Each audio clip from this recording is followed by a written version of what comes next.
Welcome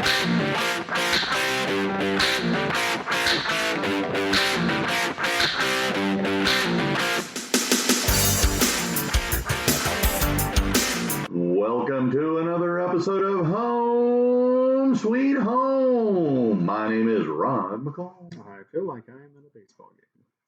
Really?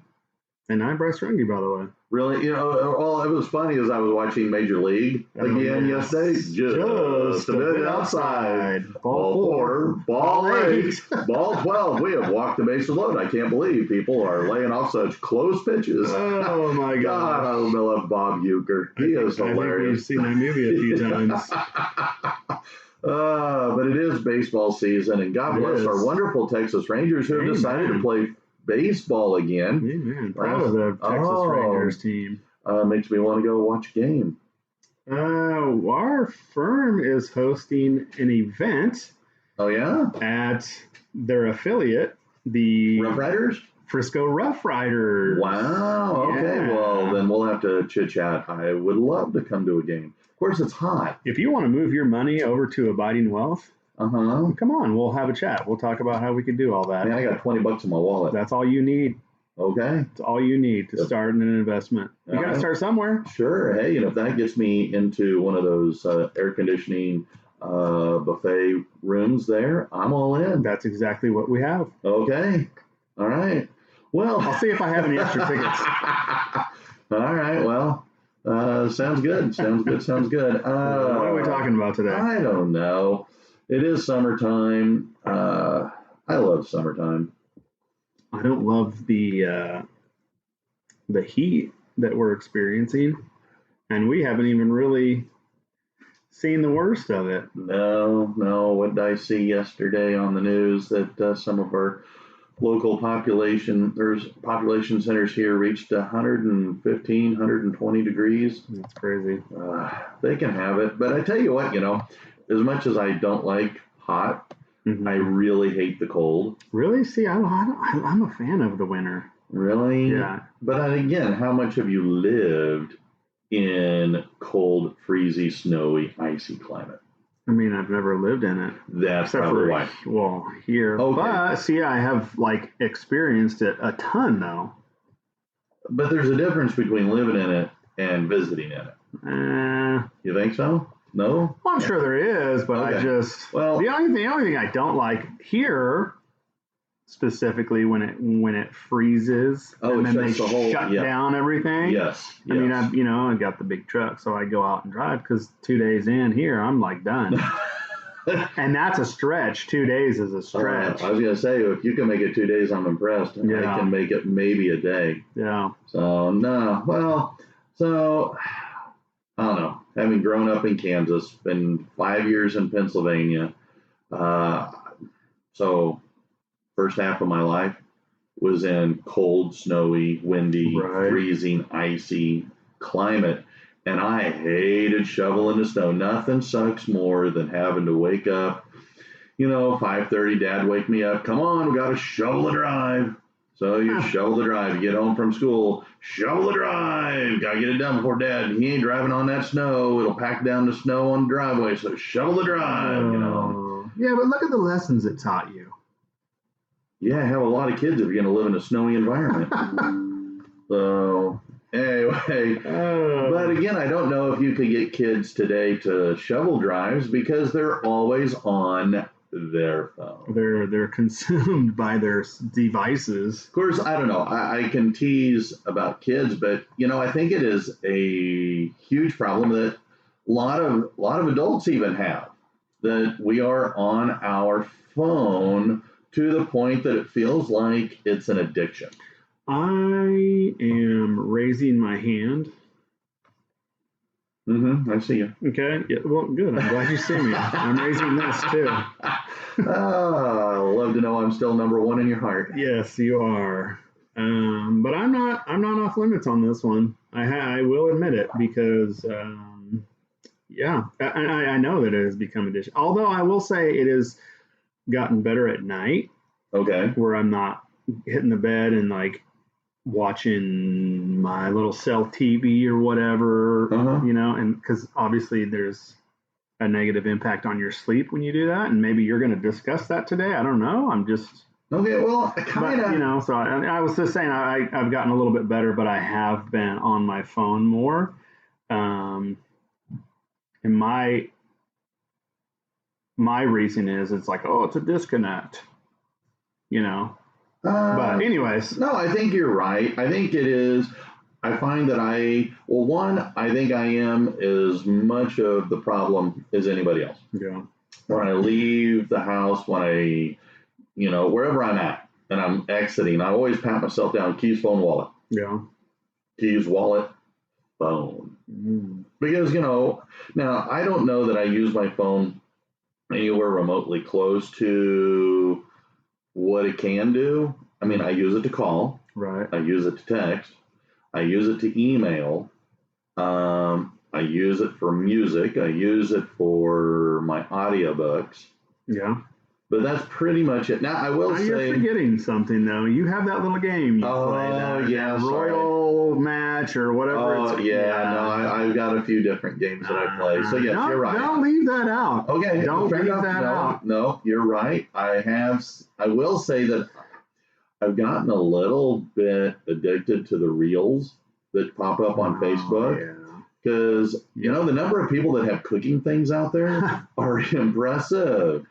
The reels will suck you in. Oh, they do. And, I'm a big comedy guy. So a lot of comedy stuff has pops up. So, like, my favorite, Jeff Dunham. Yep. George Carlin. I've had some good times watching some old George Carlin. The Cosby Show pops up. Big Bang Theory pops up. So that's funny. I do watch. So sometimes I'll put it on and I'll just turn the volume on and Sherry and I'll listen to some of that stuff that comes through. And so that's funny. It is. But the reason why I want to talk about this. Yeah, why do you want to talk about this? Is because I ran across an article that I go, oh my gosh. And maybe it's a self-fulfilling prophecy. I don't know. But I do have an issue, and I think cell phones are a bit of a problem that isn't going to go away. Again, an unintended consequence of the internet, of smartphones, all that kind of stuff. It does a lot of great things, but there are some serious negative attributes. Right. And so I ran across this article, like I said. It's dated 2022. And so I thought, well, holy cow. So I thought we would take a look at it. The author, he's a kid that graduated with a degree in journalism and media. And as I read through it, I go, well, I see a lot of that, and I've heard this before. So it's not really new news, but I like the way that it was packaged. And so he's talking about, one of the biggest problems, and you mentioned it before, is sleep. Yeah. And, they say that, in fact, I was watching just something yesterday, and they were talking about sleep and the power and positive impact that a good night's sleep can have on both your physical health and your mental health. And so a good 8 hours of sleep is what we all really need, 7-8 hours. Which I would love. Well, you got little kids. It's coming. It's coming. Is it? Yeah. Is it, though? It will be. I mean, look at Braddock's. Do you have a problem with Braddock's? No. Except it's waking him up, maybe? Well, yeah, waking him up. And then the other random whatever if he's not sick or if not feeling well or whatever. But yeah, that's once in a blue moon. But yeah. So, again, little kids, they get to be a bit of an issue. But, once they get to be about 5, 6, you're good. Yeah. So, like I say, it's coming. So, what they're saying is that the phones create a negative impact on our sleep. And it makes it harder to go to sleep because you're right. So many people are on their phones before they go to bed. Right. And they're saying that the blue light can have a negative impact on, on your sleep, on your eyes' ability, your brain's ability to kind of slow down, shut down, and allow you to rest. And so kind of putting your phone off to the side might be a good thing. Right. But they go one step further. And in this, they talk about alerts. And I've seen this on Sherry's phone. Mine has a case and it's got a flip. Oh yeah. And so, but even before I got that, I would turn it upside down, and I always have it on mute. So when it rings, you don't hear it. No, I don't. Yeah. And I don't hear the alerts and all of that. Mm-hmm.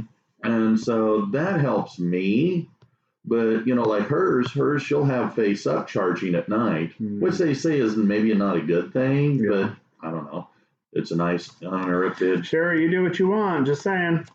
Well, there you go. I do it too. I ran a lot, a good 7-8 hours of uninterrupted charging time. Yeah.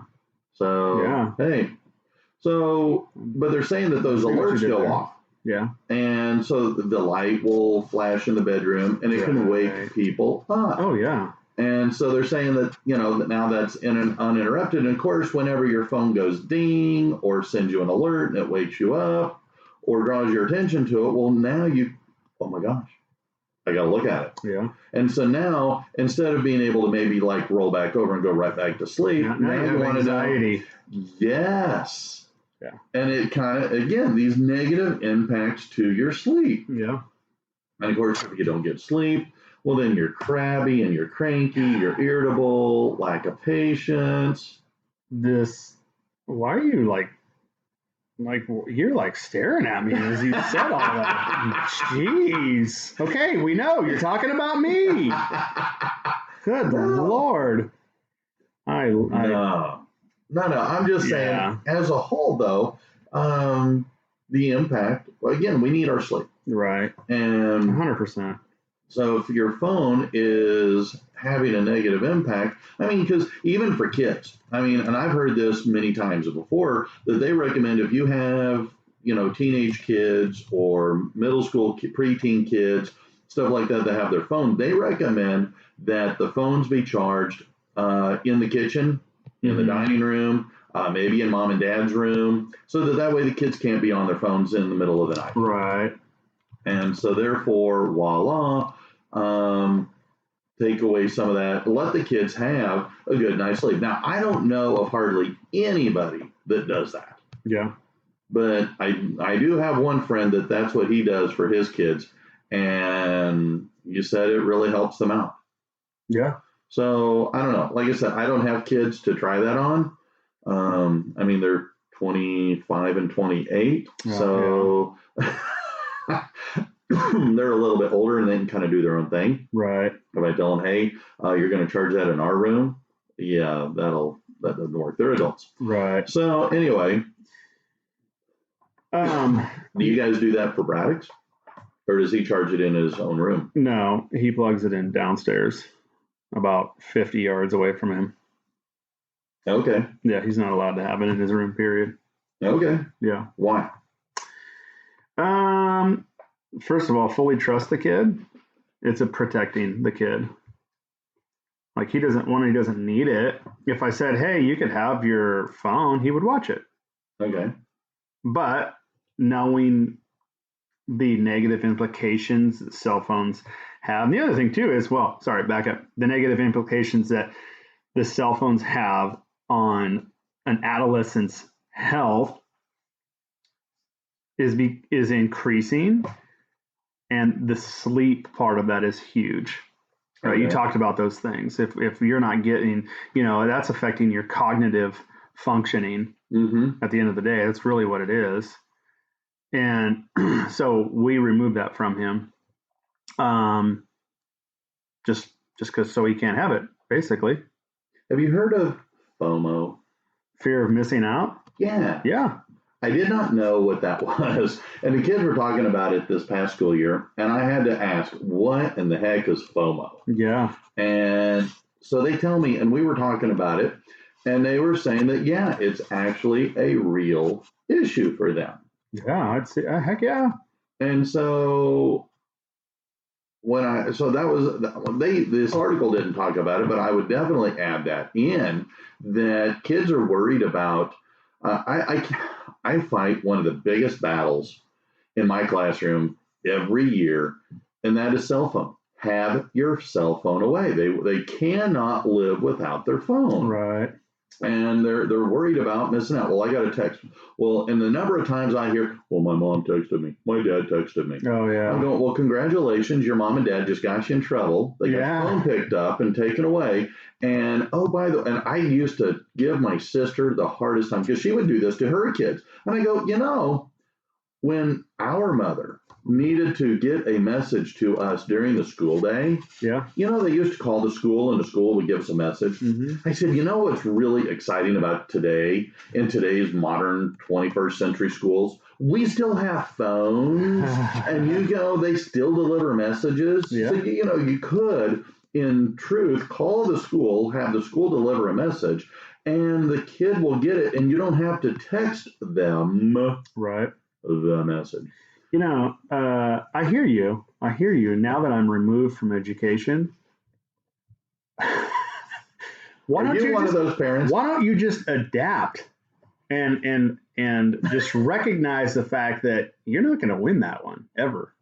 So, by fact, and yes, I have text Braddock's and I'm like, oh my gosh, he's totally in school right now, and I'm not. So, Richardson ISD here in Dallas, one of the Dallas suburbs.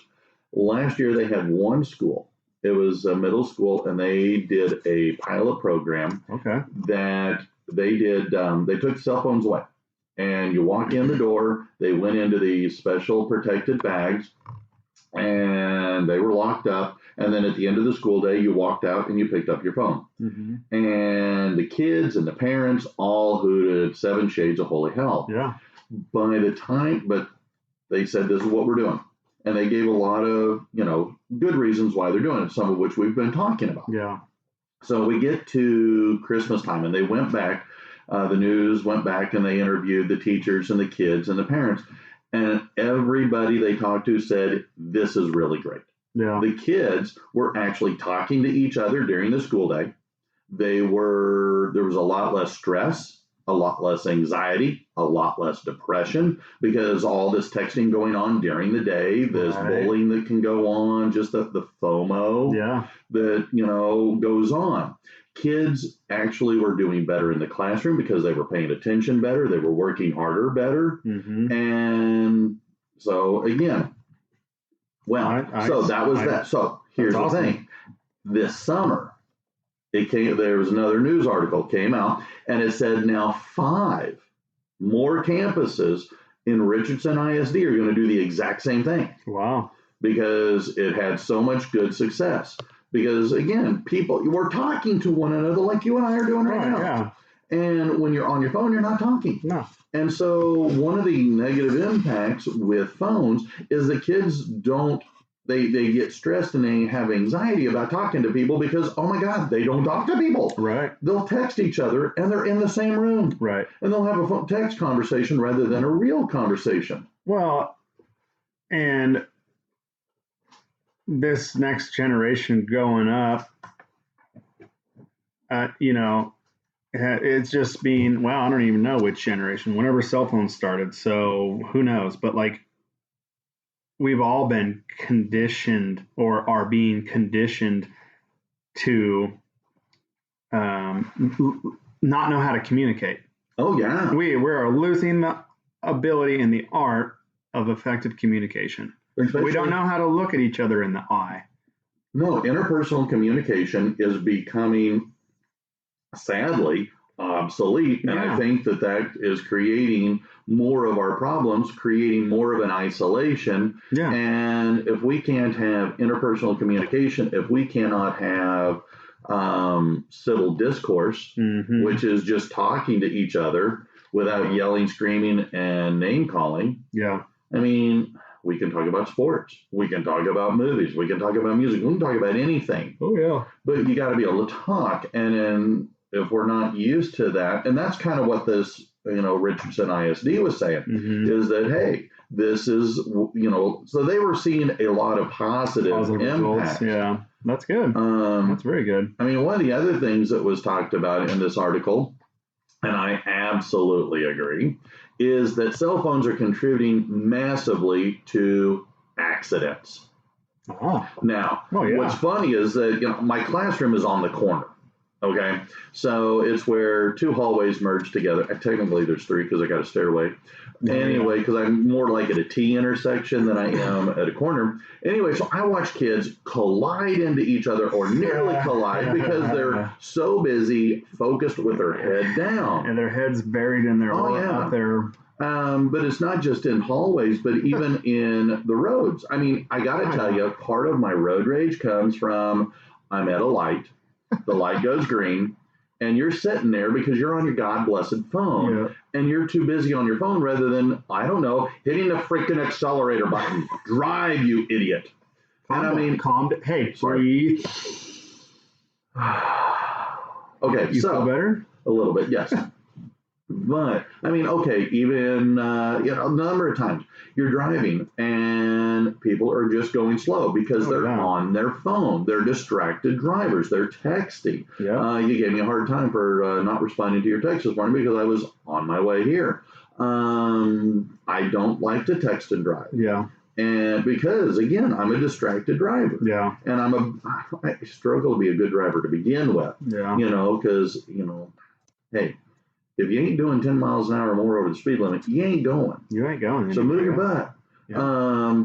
So anyway, but yeah, they were saying, to the point that it's now a fine here in Texas that if you are on your phone and you get into an accident, you get I want to say it's $1,000 fine. Wow. On top of you caused the accident. And all that. Yeah. Yeah. Wow. Okay. I guess. But the number of, I'm going to put my phone down when I'm driving. You should, yes. Yeah. Unless it's me texting, and then which case respond. Yeah, I will. But no, again, cell phones contribute, to, when we're walking, when we're at the mall, we're distracted. Right. So if you're shopping or whatever, you're not paying attention to your kid. If you're at the pool and, you're on your phone, you're not paying attention to your kid. How many times do you, again, it makes you distracted, which makes you more accident prone. Right. And so I thought that was really kind of interesting. Well, I don't know if you remember this, but it was years ago. I don't even know how many years ago. It was years ago. It might have been those science guys that do the debunking and all that. They did something. It was a full test. It was like there was science and all that involved. They had someone who was driving that was intoxicated, and then someone who was driving on their phone. And the person who was on their phone while driving drove worse than a person who was intoxicated. I can believe that. And so that was a long time ago. And now we see, the results of texting and driving and even just calling on your phone. Some people can't be on their phone and walk at the same time. And then people are on their phone, phones and driving. And so that was interesting a long time ago. I'd be curious to see what accidents, the data behind accidents and cell phone use. Unfortunately, there's a lot of death involved too. We know that. I'm not, again, I'm guilty of this. I try not to, but again, it's one of those, is it FOMO? Am I missing out? Or is it something that I posted on Twitter, or am I checking to see how many likes? Because I needed that shot of, what is it called? Oh my gosh. Self-validation? Well, you could call it that, the endorphins or whatever. I can't recall what it is right now, but, I also find myself too, kind of like you, yelling at people who can't hear me while I'm driving. It's probably better. I will say that I sometimes get a chuckle out of using my horn. Next to people driving, and I see someone straight up on their phone. Then I'm like, I better back off of that, because if I honk and I scare them, are they going to get into an accident? But I have done that before. Like, hey, you are being an idiot right now. I'm just going to honk my horn. And but I don't do that all too much. But speaking of horns, I want one of those horns like in the movie Mask with Jim Carrey. Oh yes, that's the kind of horn I want. You should get it. That would totally fit you. But anyways, the accident rate, risk, and all of that. That's I totally believe it. So it's unsafe and unwise. Thank you. To drive. Yeah. So, text and drive or whatever. Some of the other things that they brought up were issues with your eyes. And one of the things that is very common is the Kindle. People will get books on their phone. Now I do the audiobooks, Yeah. which I like to listen to. Yep. Because it makes, again, as I've shared before, it makes it easier for me to drive.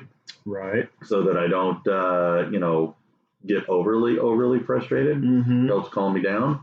But they're saying that when you are using your phone to read an ebook, search the web, all that kind of stuff on our phones, Yeah. it's saying basically that the bright screen and smaller letter size puts a lot of pressure on your eyes, making it again kind of bad for you. And if you're using your phone at night, you're in bed, you're in the bedroom, well, now it's dark. So now that's creating an even greater strain on your eyes. And so, anyway, you tend to squint, open your eyes wide more, you're blinking less frequently. And so that creates a variety of issues then with your eyes, from irritation, redness, dry eyes, all these different kinds of problems, because now you're trying to adapt to the environment that your phone has created. And so now you're having some vision problems. Right. Now, for kids, probably don't notice it. Right. But once you start getting into your 30s, 40s, 50s, well, all these things that you do when you're younger start coming home to roost. Right. I think shortly after my 40th birthday, and I'm talking about weeks, I started noticing, dang, I got these problems. Yeah. Well, not because of phones, but because of all kinds of other stuff. Old age. Yeah. I will admit to this, that like if I'm laying in bed and I'm watching something on my phone, or I'm watching reels or whatever, my eyes will start hurting. And if I flip to the TV, I can't see the TV. Really? Yeah, it's pretty dang blurry. And I know we're wearing glasses right now. These are reading, but like I can't see far anyways. But like those pictures on the wall with the articles that I have behind you, that's totally blurry. That's how I see the TV after I get off my cell phone. Really? And like my eyes, I rub my eyes and I get irritated. That I was wasting an hour of my life that I'll never get back because I was on this stupid phone. And like now my eyes are all jacked, and so it's like whatever. Anyways, so then it helps support this finding, this argument. I would agree. So I don't know. I like phones for what they can do. I think that they're a nice technological advancement. Right. I get a chuckle out of people our age and slightly older who go, well, man, back in the day, and with the phone on the wall. Yeah. I love the funny things that, give the kid, have a rotary phone, directions in cursive, and I forget what the others are. But then watch today's kids go to town. And part of me goes, look, kids today are the way they are because that's how we as adults, we as parents have raised them. Right. So don't blame society, blame us. Yeah, look in the mirror. It is kind of fun and to laugh and chuckle because again, they don't teach cursive, and cursive is not really required much in today's world. No. And so, and again, the idea of a phone on a wall and you're stuck to a cord. Yeah. And only one person can talk at a time. Unless you're that little turd brother that likes to pick up the other line in a different room and listen to a conversation between your brother and his girlfriend. Or your sister and her boyfriend. Yeah, there you go. Yeah, no. Then say something inappropriate towards you. And then get your ass kicked by your brother. Or yelled at because they complained to your mother. No. I did not that we ever did those kinds of things. Never. No, because we were really good kids. We were angels. Darn near next to Jesus, we were. Oh, amen. You and I both. Yes. And we got the siblings to back us up on that. Yes. And they listen. So they know. They're shaking their head yes right now. Of course they are. So anyway, I don't. Cell phones are here to stay. Yeah. I think though that I just wish more people could be aware of moderation. Right. Use them when it's a good time. Yeah. I've had kids comment to teachers, to us older folks, what did you guys do at stoplights before cell phones? I just wanted to kind of put my foot up their butt and go, we actually drove, we listened to music, we paid attention. We did the Chinese fire drill. Well, yeah. There was a few other things that my friend Tom and I would do, anyway, I'll share off air. But statute of limitations may not have expired in some cases, but yes. Anyway, but the idea that you have to be on your phone, you have to be entertained, and I wonder how much of your cell phone plays into this constant need to be entertained. Yeah. And I sometimes wonder if it has contributed to my feeling of, I don't want to say it's adult onset ADHD, but I have a harder time sitting just doing nothing. Yeah. I have a harder time sitting and just reading a book. I used to read books for hours at a time. And now I have a harder time because again, okay, I've read 3 pages. All right, I'm going to take 5 minutes and play a game. Right. For 4 hours. Well, not 4 hours, but it might be more than 5 minutes. So anyway, my point is, I'm very guilty of this. Yeah. But I've gotten a lot better. I don't use my phone when I drive. But again, I think moderation. You say that all that, and for me to make this comment. And yes, I am guilty. I'm guilty of sitting on the chair because I'm wiped out at the end of the day, and our girls are extra. They are. Let's call a spade. They're extra. They're a lot. And I've found myself, and this is good and I'm not throwing Suzanne under the bus. I mean, if she was here, absolutely. I'm guilty of that. Like, we have found ourselves while the girls are playing, we're wiped out, and like next thing you know, we're on our phone. Like, I'm playing a little game on my phone, whatever, match up the colors here, and like a little kid. But, we had this conversation this morning, because Braddock's made a comment to her the other day that, I love my dad so much, blah, blah, blah, because he plays with me. He does things with me. He's engaged with me. He's present, right? Yeah. Which is great. And we had this conversation this morning about being on our phones. Like, what story do we want to tell? What story do we want our kids telling? Oh yeah, my mom and dad just sat on the couch and played on their phones. So we literally had that conversation this morning. We're like, nope, that's not what story we want to be told about us. Okay, we were very opposite. But I was thinking, who said this? And I pulled it up a little while ago. But what message does this say? I knew there was a CEO who would not allow his children to have phones. Okay. And so I Googled it, like whatever, right?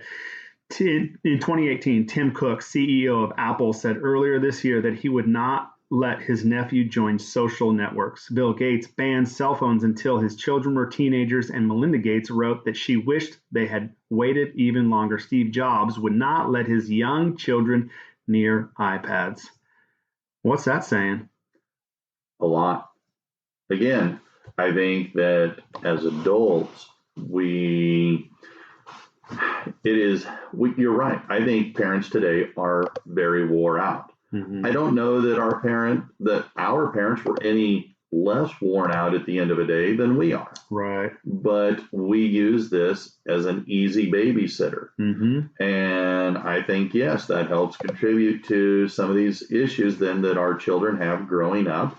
And instead of playing games or, hey, let's play a game of hearts, or hey, let's get out a board game and let's play dominoes, or let's play Connect Four, let's play Uno. Right. My nieces and nephews, no, I don't want to. I want to play on my phone. Yeah. And so I don't know. I think that I love cell phones. I think they're really cool. I think that they can do a lot of great things, but I think that they can do a lot of damage. Like anything. Yeah. Moderation. Right. So I guess I need to do a better job of modeling this myself. You and I both, brother. So you and I both. Well, I'll keep up modeling this when I drive. No phone. No phone. When I drive, I start my book before I pull out of the driveway or out of the parking lot, and I'll leave it on, and then I'll wait till I get home to turn it off. There you go. All right. Great idea. It's a good one. It's good. Right. It's a good reminder to us all. It's great information. And it can be very beneficial. But at the end of the day, we all have a choice if we want to apply it or not. I applaud you for not using your cell phone. I need to do a better job of that while driving. Yes. Yeah. I use it too much on the other. So, all right. Well, then I will try and put it off to the side, charge it in a different room, and not be on it, and be more engaged with Sherry in the evenings as we watch TV and stuff like that. There you go. All right. Well, then, until next time, I'm Rod. I'm Bryce. Oh, we were going. Oh, you're Bryce? Yes. I'm Rod. I'm Bryce. Until next time. See ya. Bye.